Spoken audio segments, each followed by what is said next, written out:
All right, let's turn to this reaction to the report that women are now breadwinners at, I think it's like a 4 out of 10 households, or the highest level that they've been in this country.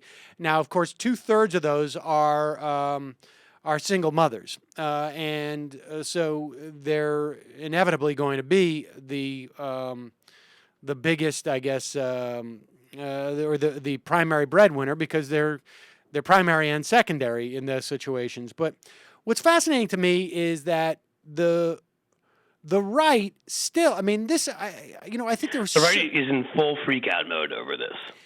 and I think it's really indicative of when you talk about issues about whether it's um, uh, control, whether it is abortion, right to choose, whether it's Planned Parenthood, whether it is rape.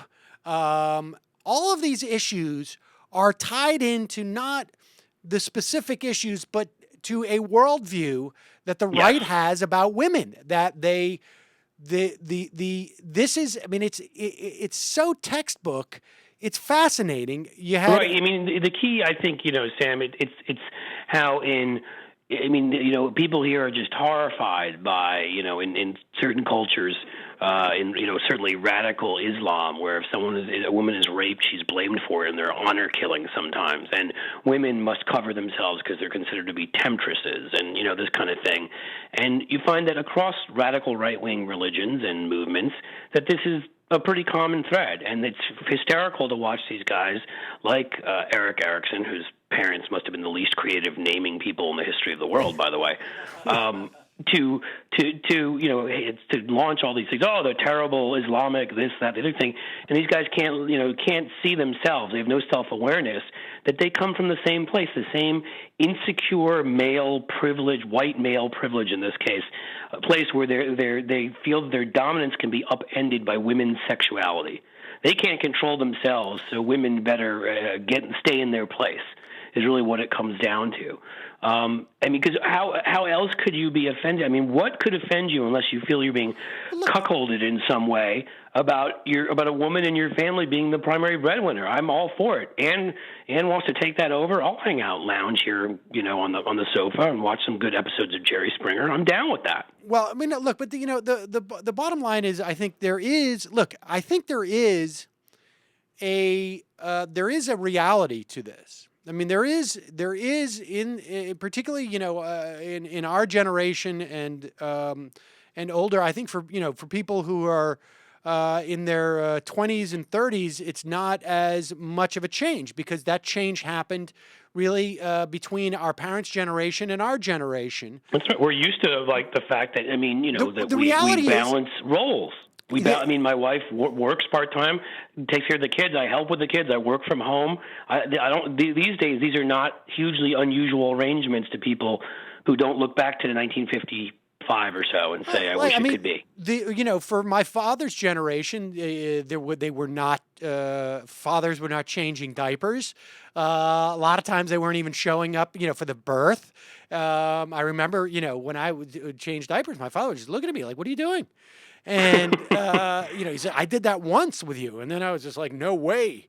And the reality is that white men do not have, they have lost some ground, which was inevitable. It was ground that they had because the way that our society was structured.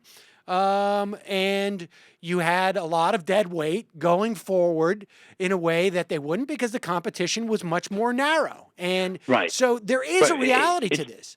There is. I think it's sort of the classic "what's the matter with Kansas" kind of two-step, where economically these elites have kind of have taken away a lot of the earning power of a lot of men that we're talking about, and their reaction is to blame everybody else. Not to blame the people that are shipping jobs abroad so that there's lowering wages and the rest. It's somehow women are at fault for entering the workplace, or African Americans are at fault, or somebody else is. But it's not.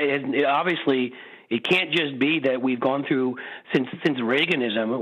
We've adopted some of the most ridiculous economic policies that have hurt, frankly, a lot of white men, and they're looking in entirely the wrong place to find where they've been hurt. Right, and I think I think so much of our politics is informed by this. We saw that cleave between unions and the Democratic Party starting in the early 70s, and part of it was because of sort of the social liberation movements of women and African Americans, and there was a leverage point there, which was essentially saying to these white guys, these are the people who are taking your jobs. And to a certain extent, it's not the Mitt Romneys who are coming in, taking over your company, loading it up with debt, breaking it into pieces, and shipping them to China. That's not who's responsible for it. And the predatory deregulation we've allowed, the deregulation we've allowed for that kind of predatory behavior to exist and to occur. It's not that, right? It's women's fault somehow. Well, I mean, look, or African Americans, or gays, or who knows who. Well, it's also the fact is that like I say, you have been as a in certain. I mean, I think it's partly that, and I think it's also partly the reality of you have had a privileged status in society, and that privilege is starting to be taken away, and so there is there's some reality to that narrative that it gets enhanced. But I think the point is that people really need to see when women, the issue for the right, somewhere the subtext is, and I don't even know to the extent that those on the right are even fully aware of it, but the subtext, when you attack women's right to choose, to have some sovereignty over their reproductive system, okay, to be able to say, I'm not going to get pregnant because I have another agenda here, what I want to do with my life. People should understand that at its very heart, what we're talking about also has a lot to do with economics. It has a lot to do with power in society because, I mean, I know that my wife has gone through this. I mean, and you know that even as a man, you go through this, but particularly in the way that we deal with child rearing these days. But, having kids, if you're a guy, it can hurt your career. But if you're a woman, it really takes you off the career path. Even if you got to take 2 or 3 months, or even if there is a presumption by your bosses that at one point you will get pregnant. That's and right. You may or may not come back to work, or you're going to leave work. And so people have to understand that at the root of this, there is a power dynamic that is translated also into economics. It's not just a question of, God, said this. It's convenient that God also happened to say this to them. But that's the thing, is that for people that are bigots and cultists and the rest everywhere, they always will find, a religious text that supports whatever it is they believe, and of course ignore all the parts of that religious text that are completely against everything they believe. And that's, they pick out the little parts that help, I don't like gays, I think it's icky, and then they find some line they take out of context, ignore all the parts where Jesus talks about rich people not going to heaven. Let's just put that aside. And that's what you're doing here, and that's what you get from Eric Erickson. Let's be honest here. He's a fat white Southern guy. I mean, he's their base.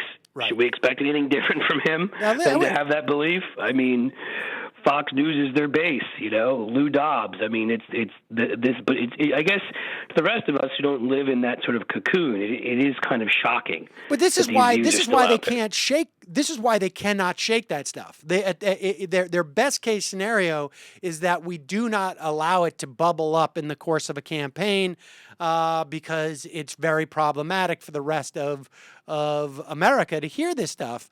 But this is why you get the Richard Murdochs of the world. That's right. Now, Eric Erickson wrote on Red State sort of an addendum to what he had to say on Fox, and I want to point this out because I found this rather bizarre. He said, prior to having kids, Christy and I guess that's his wife, both worked. Once we had our first child. And by the way, it must be a party a minute to be married to that guy, huh? Yeah, well, Kudos to the wife for hanging in there. Indeed. Once we had our first child, I was making a full-time go of Red State. He's the publisher of Red State. Christy had to work if we were to have insurance. Frankly, and there, like, you just want to say, like, hey, dude, does that tell you something? I mean, your freedom for you is to have your wife stay at home with the kids, but your wife has to go get insurance.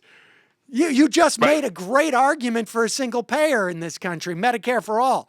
But be that as it may, frankly, we could not make ends meet on my salary alone, and even after the cost of daycare, had to have the remainder of Chrissy's salary to help make ends meet. I'm not even sure what that means, but we still struggled. At one point, I had to contemplate being a single dad, but thank God I didn't have to be. When we made the decision that Christy would stay at home with the kids, we did so contemplating that I would have to get one or more additional jobs in order for her to do it. God truly blessed us in how he arranged it. I guess God was... does some consulting for them or something. But we had made the decision... It's a retainer. In God's defense, it's a pretty good deal. But Heritage Foundation kicks in part of it. We had made the decision to make the leap to her being a stay-at-home mom before those blessings even arrived. Now, what does he mean by he had to contemplate being a single dad? It's a great question, isn't it? I think he perceived being a single dad if he was staying at home with the kids. It doesn't make him a single dad. It's just that they're. I know it doesn't make any sense, does it? Well, I'm not trying to say like the guy's just a bad writer, because he's not communicating well in this. But I really do think that this is a glimpse into the worldview that somehow if you're a stay-at-home dad, you're a single dad. If you're a stay-at-home mom, that's the union the way it's supposed to be. Right. That there is something sort of extraordinary. Now, it's not as common as it will be in 10 years. And it's more common than it was in 10 years ago to have the father stay at home. I know a few friends, couples where the dad's the one who's at home taking care of the kids, and that's what made sense for them, and that's really what the right can't stand. Just like my wife and I have our own setup here and how we do it, and you and your wife do, which is that there's actually flexibility. We don't need to look back to some book and to some hocus pocus that Eric Erickson comes up with for how we raise our kids. That actually, I'll agree with him. It's better to having two kids if it's possible. It's probably better to have two parents, be they gay or straight, by the way, just because it's easier. And it's Yes. the financial model is easier, and we're a society that, unlike most in Europe, we talk about being pro-life. Some people do, but we don't take care of people who have to take care of kids. If we did, then I wouldn't even necessarily say that I think it's any better to have two parents. I think any way you want to do it, God bless you. Or, Eric Erickson's consultant, bless you. Right. But you know what I mean? But that's the economics of it make it often that it's much easier to do with two people. But again, judging how people do it and what circumstances, and the truth of the matter is a guy like him who, you probably can't have, abortion is not allowed under any circumstances. Hate to tell you, big guy, there are going to be a decent number of single women out there, and they're going to have to work, you see, because you went with your friends and cut welfare payments and want to cut food stamps and everything else to them. So I'm not sure what you think they should be doing, besides doing the best job possible they can to make it in our society and raise their kids and feed their kids. But I mean, you can't. The hypocrisies you get into and the conundrum on the right when you start talking about this stuff logically, it makes no sense. As the worldview doesn't. My favorite part, of course, is when he became everyone's favorite anthropologist and started talking about what goes on in the natural world among animals, and how he's pro-science and we're not, because animals, of course, all do it this way, which is not true. I'm not sure if after Eric Erickson and his wife made it, as gross a thought as that is, if she ate him alive like the praying mantis sometimes does. Right. See, right. I mean, I saw different groups handle it different ways, Eric. Hate to tell you, pal. Yeah, it's fascinating. And, you can see in this piece, he's trying to sort of like, he's backing off this because they see that this is a loser and they went too far. And, lucky for him and lucky for the right, this didn't happen during an election season because, this is something where if you had to put these, particularly the Republicans we have now, on the spot, what do you think about this? They would get themselves all tied up in knots. I mean, look, we're going back to Dan Quayle on this, right? I mean, remember Dan Quayle talking about Murphy Brown is such a bad example for the country because she's a successful woman who's in a single mother. I mean, it's just bizarre to me. This is one of those issues, Sam, like gay rights, like background checks on guns, like some of the things we've talked about. There are these cultural, demarcations that separates the vast majority of us from these old white guys and or white rural, white southern in some cases, whatever. They're trying to hang on to this world that doesn't exist and this culture that is retrograde in nature. And as you point out, every time a Richard Murdoch opens his mouth and this stuff comes out, they lose.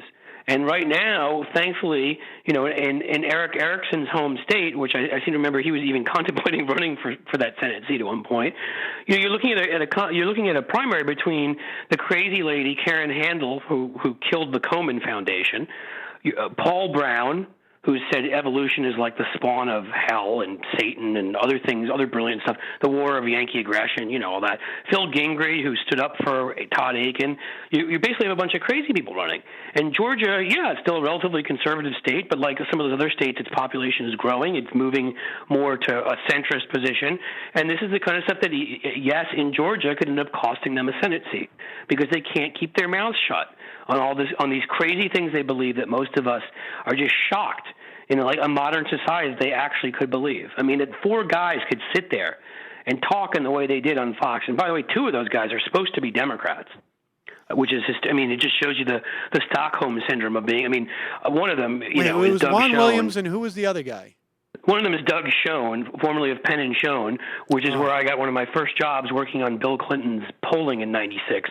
And Doug Schoen has always been the type of guy that would sell out to anybody and anything. I can tell you that from having worked there. So he's the one that goes with Patrick Cadell, and they write these op-eds for the Wall Street Journal and stuff about how Obama sucks. And hey, we're two Democrats saying that, even though neither of them has been a Democrat since the last time a Democrat offered them more money than a Republican. And Juan Williams, remember he got fired from NPR and got into trouble with his whole profiling comment and some of the things he said.